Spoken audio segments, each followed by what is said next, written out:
Hello guys, ngayon po ay magsaraluto tayo ng sariling atin ng sardinas. Ito guys, pinaglilinis ko na lahat at lalagyan natin ng suka.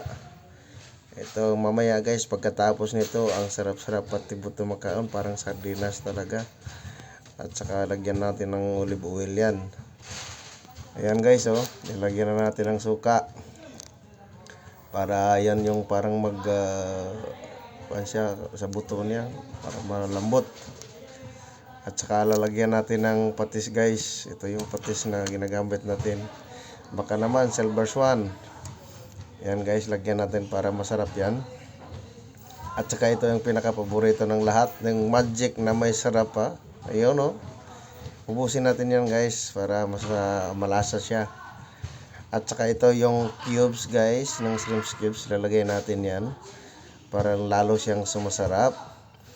Guys, ito na yung guys, kumukulo na. Ito na yung sardinas natin. At saka ito na yung finished product natin guys. Tingnan niyo, parang sardinas talaga guys. Ang sarap-sarap nito. Taka saingan mo ng bigas na mais ay ang sarap nito guys.